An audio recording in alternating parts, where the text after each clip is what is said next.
Kwanza tumshukuru Mwenyezi Mungu ambaye ametupitisha katika eneo gumu. Ndugu zanguni, mtu aliyefungwa na aliye huru huwa hawaoni sawa sawa masaa yao. Kuna mmoja anaona siku zinakwenda haraka haraka, kuna mwingine anahisi kwamba siku haziendi. Tulipokuwa katika siku za Ramadhani tulihisi kama dunia haiendi, na wako wenzetu ambao wao waliona kwamba kuliko kufunga afadhali wale. Tumemaliza nao. Niwaambie neno kwamba kama tungelikuwa ni wale wengine, tungesema leo Bwana amenishukia, ameniambia nyie wote hamna dhambi. Lakini Waislamu hatusemi namna hiyo, ila tunaamini. Shekhe ametuambia katika hotuba, Mtume anasema man swama Ramadhan imanan wa ihtisaba ghufira lahu ma taqaddama min dhanbi. Iangalia anavyosema Mtume, man swama ni fi'lu al-madi, yule aliyefunga. Maana yake ni kwamba unasema swama baada ya kuwa nje ya Ramadhani. Ukiwa ndani ya Ramadhani unasema man swama, aliyefunga. La, ukitoka nje ya Ramadhani unasema man swama Ramadhani, kwa sababu ungesema jana Ramadhani haijaisha. Ila ukiwa nje ya Ramadhani ndio unasema man swama Ramadhana imana wa ihtisaba ghufira lahu ma taqaddama min dhanbi. Aliyefunga Ramadhani tena kwa imani. Imani vipi? Tuna zile nguzo za imani: an tu'mina billah wa malaikatihi wa kutubihi. Ukiangalia kule wa kutubihi, unaangalia kwenye surati al-Baqara, Allah anasema kutiba alaykumus siyam kama kutiba ala alladhina min qablikum la'allakum tattaqun. Sasa ukiangalia katika vitabu ndio inakupa hii Ramadhani. Sasa aliyefunga Ramadhani kwa imani kweli kweli, akaamini zile nguzo za imani, akaifunga Ramadhani wahtisaba, huku akihesabu, nimeswali subuhi, nikaamka, nikafanya hichi, nikafanya hivi, usiku ulipoingia nikaswali isha, nikaswali na tarawih, kwa sababu swala ambayo Ramadhani ikitoka huioni tena. Kwa yale mahesabu yale ya Ramadhani, imana wa ihtisaba, amefunga kwa imani, lakini yale mahesabu ya Ramadhani amekamilisha yote. Mchana alifunga katika saumu, hakuleta maneno machafu, hakufanya matendo machafu. Ilipofika usiku akaswali salati tarawih. Huyo akimaliza Ramadhani ghufira lahu ma taqaddama min dhanbi. Ninaamini dhambi za mwaka jana hatunazo tena. Ukituliza leo, Allah anasema kalla inna kitaba al-abrar la fi 'illiyin. Sivyo, kwa kweli kitabu cha wema kiko katika pepo ya 'illiyin, daraja ya juu sana. Ninaamini kwa fadhila za Allah hakuna Muislamu leo kitabu chake kiko fi sijini. Naamini wote vimehamishwa. Kwa hiyo cha msingi sasa, kuanzia sasa tumekabidhiwa vitabu vyeupe, vile vya mwaka jana vimepelekwa wapi? Fi 'illiyin, viko peponi. Majina yetu yameandikwa katika mlango wa pepo unaitwa Baba Rayyan, la yadkhuluha illa saimun. Majina yetu na vitabu vyetu vimepelekwa katika pepo inaitwa Rayyan. Pepo hii Allah subhanahu wa ta'ala amewaandalia watu waliofunga mwezi wa Ramadhani. Kwa kitabu chako leo kiko ndani ya pepo ya Rayyan. Allah usende ukakitoa. Ninaamini baada ya sasa kuna mtu anakivuta, anaanza kukijaza upya kwa kalamu nyeusi, kwa wino mweusi. Akiona utosha anachukua mkaa. Mioyo yetu sasa hivi ni meupe kweli kweli. Allah anatuangalia. Tukianza baada ya sasa, kila wanachofanya wanatia doa jeusi, kila wanachofanya wanatia doa jeusi. Ukifa kabla ya Ramadhani nyingine na hujafanya toba, unakufa, moyo wako umekufa. Ala wa innaha la ta'mal absar walakin ta'ma qulub allati fi sudur. Sikilizeni, upofu utakaowaingiza motoni, upofu utakaowaingiza motoni. Kwenda kuuliza, lima hashartani ama waqad kuntu basira, Mola wangu, mbona umeniingiza peponi, mbona umenifanya nimefikia akhera nimekuwa ni kipofu? Kama kadhalika atatka ayatuna fanasita. Aya zilikuja, Qur'ani ilikuja, ukahubiriwa, lakini fanasitahu, ukapuuza. Wakadhalika alyawma tunsa, na leo unapuuzwa. Afa unabbiukum bil akhsarina al a'mal alladhina dhalla sa'yuhum fil hayati dunya wa hum yahsabuna annahum yuhsinuna sun'a. Je, nisikuambieni habari za wale watu ambao ibada walizofanya duniani zimefutwa? Walifanya kweli, lakini ibada zilifutwa. Alladhina asawadi, wale ambao walifanya ibada nyingi duniani, nyingi tu, lakini ibada zao kila wakifanya zinafutwa. Kila ukifanya unafuta. Umefunga Ramadhani, umeswali, baada ya Ramadhani unafuta. Hii Ramadhani mpaka mwakani haipo. Allah asema alladhina dhalla sa'yuhum fil hayati dunya, wale ambao wameharibu ibada zao duniani, wa hum yahsabuna annahum yuhsinuna sun'a, eti wao kwa hesabu yao, nimefunga Ramadhani nimemaliza, basi Ramadhani iko kwa Mungu. Haiwezekani. Ina mashaka pia. Leo unasema nimefunga Ramadhani, hii Ramadhani kwa Mungu haijafika. Nakwambieni, Ramadhani hii kwa Mungu haijafika, bado inaelea. La yarfa'uha illa bi zakatil fitr. Hakuna kitakachofanya Ramadhani inyanyuke kwenda juu isipokuwa zakatul fitr. Hakusema illa bi infaqi au illa bi itai zakatul fitr, kwa sababu kule katika arkanu Uislamu wanasema wa itaa zakati, na kuleta zaka. Kwenye hili anasema la yarfa'uha illa bi zakatil fitr. Hii somo haitanyanyuliwa kukabidhiwa kwenye amali zako isipokuwa kwa zakatul fitr. Hakusema kuleta, akasema tu kwa zakatul fitr. Maana yake ni kwamba kama unacho ulete, kama huna uje kuchukua. Kwa hiyo kama kuleta hukuleta, halafu katika upokea zaka hatukuoni, saumu yako haiendi. Ukiwa nacho tajiri, unajiweza, unaleta, huna unakuja kuchukua. Sasa ukijizuia, hii saumu yako unapewa, unakabidhiwa hapa, unatia mfukoni ndani nyumbani kwako. Kama ilivyo swala, ukiswali kikamilika, swala inasema qalati swala hafidhaka Allah kama hafidhani, Mungu akuhifadhi kama ulivyo nihifadhi. Na ikiwa utaiboronga swala yako, yenyewe swala yakwambia dhayaka Allah kama dhayatani, Mungu akupotoshe kama ulivyonipotosha. Kwa hiyo yanaletwa hapa. Kwa yule ambaye alikuwa hajalipa zakatul fitri, Allah tu makini. La mwisho, jamani, hakuna katika vitu bora duniani kama Qur'ani. Sheikh amesema hapa. Na kwa mimi mfano mdogo tu. Trump wakati alipotawazwa kuwa rais wa Marekani awamu ya kwanza, kwa kawaida ikulu zote huwa hazikosi vitabu vya dini, lakini marais wengi hupenda kufanya utafiti ndani ya Qur'ani. Trump akawa anasoma Qur'ani, akakutana na mambo ya ajabu.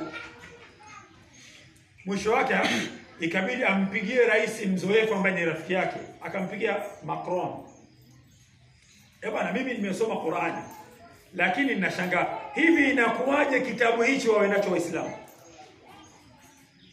Leo wanachoshangaa, yani kitabu kilivyokuwa kinaweza kuhadithia taratibu za malezi, taratibu za mali, taratibu za matibabu, maisha ya kijamii, kilimo, sayansi, yani unaangalia maisha ya kidunia na namna ambavyo mwanadamu anakusanywa, anatengenezwa mazingira, namna gani aishi kwa salama mpaka afike kwa Mola kwa salama. Kitabu ambacho kinamzungumza mwanadamu wakati hajazaliwa anafanyiwa nini, atakapokuwa tumboni kwa mama yake anafanyiwa nini, anapozaliwa. Tena angalia, wewe leo ni Muislamu, ukizaliwa tu cha kwanza wanafanya nini kwa Muislamu? Anafanya nini? Anaadhiniwa. Naeleka? Muislamu akizaliwa tu wanafanya nini? Wanaadhiniwa. Akifa wanafanya nini? Naelewa? Muislamu akifa wanafanya nini? Anazaliwa kwa adhana, akifa kwa swala. Yani wanamswalia ndio wanamfunika. Anasema kitabu cha ajabu. Hivi walikipataje hao? Unaona? Kafiri mkubwa anashangaa. Hivi hao Waislamu walipataje kitabu hichi? Macron akamwambia neno la ajabu. Alimwambia tumejitahidi mpaka kuwafanya wakikimbie kitabu chao, na tunaandaa mafungu maalum kwa yoyote atakayesimama katika kitabu lazima tumuondoe au tumuue. Ndio maana unasikia katika mwaka fulani Sudani walitangaza kwamba ni taifa la Kiislamu. Siku chache baadaye Zambia wakatangaza wao ni taifa la kilokole. Lakini Marekani alipiga Sudani mpaka kusambaratisha ule utawala. Kule Zambia mpaka ni taifa la kilokole. Kule Indonesia kuna mji mmoja ulijitenga, wasema sisi tutakuwa ni nchi ya Kiislamu. Walifutwa mpaka leo hawapo. Ndivyo dunia inavyofanya. Muislamu hakuna unachoweza kujivunia muujiza ambao mpaka leo kama ambavyo walivyofanya kina Abu Jahali kumpiga vita Mtume. Abu Jahali hajamalizika mpaka leo kwa kina Abu Jahali. Lakini hatari kubwa sana ninayokuambieni ndugu zangu Waislamu ni hawa watu wanaoitwa mustashriqina. Mustashriqina ni majiti waliobobea kwenye elimu, ni maprofesa, yamesoma mpaka yamegeuka tena kurudi nyuma kule wanakotoka watu wengine. Hawa kazi yao ni kusoma Uislamu na kupanga namna ya kugeuza. Marekani ana fungu maalum analotoa kwa hapa mustashriqina kwa sababu ya utafiti wao.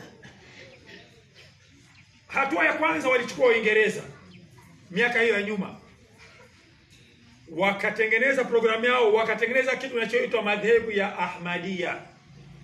Waislamu walipowakataa wakajiita wataanza wakadiani. Walipokataa wasema sisi ni Ahmadiyya. Lile zoezi lilishindikana kwa sababu walijenga misikiti dunia nzima. Zoezi likashindikana. Wamarekani kwa na lile halifai. Kwa sababu gani? Kumbe wale Wahindi walikuwa na imani yao ya ndani kwamba baada ya Nabii Isa kupaa mbinguni, wanasema hakupaa mbinguni, alikufa. Ni haramu kwenye Uislamu. Wakasema Uislamu unaendelea. Waislamu wenzao wakawakataa, wakasema wamefeli. Ndio miaka ya baadaye, nitakwambia kitu ambacho nyinyi hamtaamini leo. Miaka ya baadaye ukapangwa tena mpango mpya. Miaka ya 80, kwa sababu nyuma ya miaka 80 walikuwa wanachukuliwa vijana wengi wanapelekwa nchini Saudia. Wazuri tu. Miaka ya 80 wakaanza kurudishwa. Wakarudi na kitu kinachoitwa Answaru Sunna. Lakini mimi nilikuwepo katika wakati yanaanzishwa. Ilianzishwa na mtu mmoja akiitwa Mnenge na Kazema. Wakati wanaanzisha kibao chao walikuwa wamekiandika Jumuiya ya Kadiani Tanzania kwa mara ya kwanza. Wakati huo mimi nimemaliza shule, tunaamule moto wa elimu. Tukawa wakati huo tunaagiza vitabu kutoka Uturuki. Tunaagiza, tunasoma, tunajua namna ya kuwa challenge. Wakafuta ile wakasema Jumuiya ya Ahmadiyya. Baadaye kupiga vita kwa historia Muhammad Ahmad Mirza, jinsi alivyofanya na nini, wakaona hili jina baya. wakaondoa, kikaandikwa kibao cha tatu kwa macho yangu. Kibao cha tatu kinasema Jumuiya ya Wahabia. Nakuambia ndio katika mimbari ya Mtume, wallahi nakuapeni, na yasema nimeona kwa macho yangu. Kama kawaida unaagiza vitabu kwa posta, vinakuja baada ya miezi mitatu. Tukaanza kumsoma Muhammad Abdul Wahhab. Tukaanza na sisi tunashirikiana na mashekhe zetu. Baada ya kuwa na taili itasomboa, ndio wakabasha wakasema Ansaru Sunna. Sikilizeni sasa. Kwenye shekhe anajua kwenye Kiarabu. Naswara maana yake nini? Sari nusuru. Naam. Kiarabu kwa Kiarabu. Naam. Kunusuru kufanya nini? Si kuokoa kitu kisaribiki. Naam. Kunusuru ni kuokoa kitu kisifanye nini? Upande wa pili ukaja na walokole. Kazi yao nini? So what you answer? Wafuasi wa Nabii Isa kwa Kiarabu anaitwa nani? Sio Naswara. Si Naswara? Naswara. Answari. Tofauti gani? Naswara, Manaswara. Maanswari. Mtume alikuwa anagawa ngawira za Khaibar. Naambia maneno magumu leo. Alipokuwa anagawa, kijana mmoja akiitwa Dhukhuwaisira akamwambia Mtume, "Ajil fa innaka la ta'dil." Fanya uadilifu, wewe hufanyi uadilifu. Yaani mtu wa kawaida anaambia Mtume, wewe haufanyi uadilifu. Mtume alikasirika mpaka akawa mwekundu. Kama wewe mimi, fa in lam a'jil faman ya'dil. Kama mimi sikuwa mwadilifu, nani atakayekuwa mwadilifu duniani? Na akamwambia kullu qasim zalim illa Abul Qasim. Kila anayegawa lazima atapunja, isipokuwa nani? Mtume. Kisha akasema sayakhruj min dhidi hadha man yahfiru salatahu ma salatikum wa siyamahu ma siyamikum. Kwenye tabia hii watakuja kutokea watu huko akhiri zamani. Hao watu hao, ninyi mnaswali na wao wanaswali, wanachukua swala zenu na za kwao wanachimbia shimo wanazika. Ninyi mnafunga na wao wanafunga, wanachimba shimo, wanachukua saumu zao na zikono wanazika. Aliposema wanaswali na kufunga, sio Waislamu. Islam. Tena akasema ya ta'ala nasi zamani la yabqa fi al-islam illa isma. Akasema Sheikh, wala yabqa fi al-Quran illa rasma. Sunnatu bid'atu alayhim sunna wa sunna alayhim bid'a. Zitakuja enzi hawa Waislamu watafutika, yatabaki majina ya Kiislamu na Qur'ani itafutika, kitakachobaki ni maandishi tu. Enzi hizo, Mtume anasema enzi hizo zikifikia, hizi sunna mnaziona hizi, watasema ni bid'a. Halafu zile bid'a zile ndio watasema sunna. Leo unamaliza swala, mtu hataki kupiga nyiradi, asa ni bid'a. Sheikh anajua. Sahaba mmoja wa Mtume anaitwa Abu Dujana. Yeye ilikuwa asubuhi kila akimaliza swala anawahi kutoka. Kuna wako wawili. Akimaliza swala anawahi kukimbia. Mtu akamwambia, wewe unamaliza swala unakimbia. Yaani hufanyi dhiki, hata huna cha kumwomba Mola wako. Kama ya Rasul, hapana. Mimi mpakani kwangu kuna mtende wa jirani yangu Yahudi. Usiku wewe ukipiga tende zinadondoka, kwa hiyo huwa nawahi watoto wangu wasio kale zile tende za haramu. Kwa naamua na kusanya zile tende haraka haraka na mkabidhi mwenyewe kwa tende yake. Ndio maana wanawahi kutoka. Sawa basi. Kitendo hichi Abu Bakar Siddiq ilimuingia. Akasema tena kwa Myahudi. Akaenda kwa Myahudi, akaenda kama ule mtende. Tafadhali niuze mtende kwa sababu bwana anapata shida sana. Shida gani? Hakai kusubiri nyiradi na Mtume. Naweka vizuri. Hakai. Kwa hiyo akanunua ule mtende, akakabidhiwa. Mtu wa pili alikuwa swali kisha anaondoka. Sasa wewe huna nyiradi, huna dua, una tatizo gani? Sema ya Rasul, hapana. hii nguo ninayoswalia hii nikimaliza ndo naenda kumpa naye mke wangu naenda swalia. Maana nyumba tuko ngwedi. Anawalaumu nini?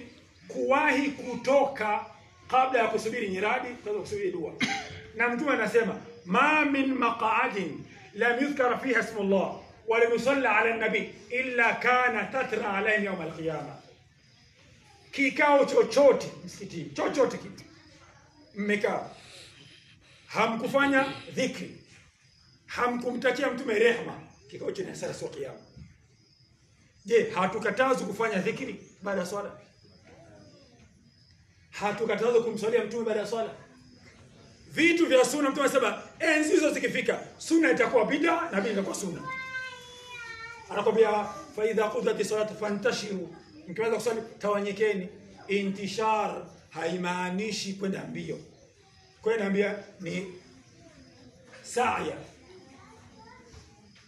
Wa idha nasema nudi alisalati miyo fas'au, mkisikia adhana njooni haraka. Kuja mnakuja haraka, lakini wakati kuondoka fa idha qudati salat fantashiru wabtaghu. Tena Allah akasema unapoenda kutafuta riziki famshu fi manakibia, nenda polepole tu.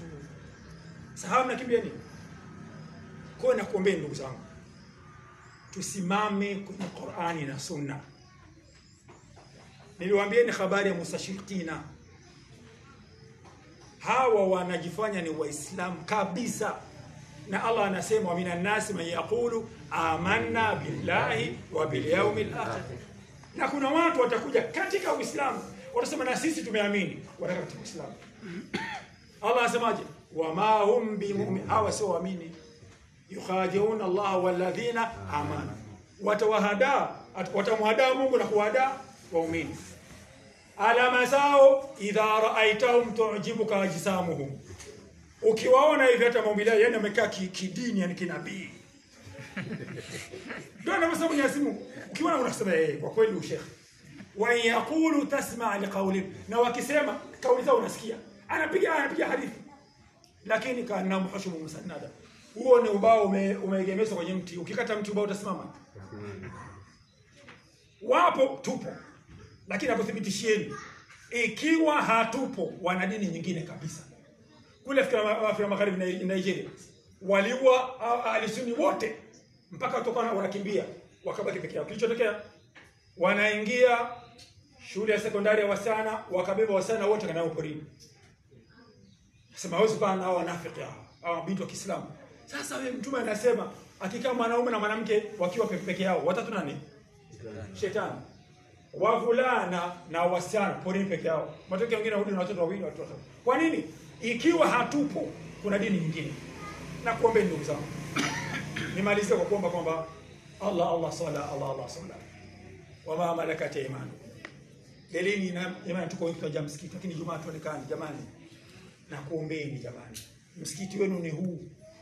Tufanyeni ibada katika msikiti wetu. Tukifanya ibada moja ya faida, tutakuwa tunajuana kwamba huyu bwana fulani, huyu bwana fulani, huyu bwana fulani.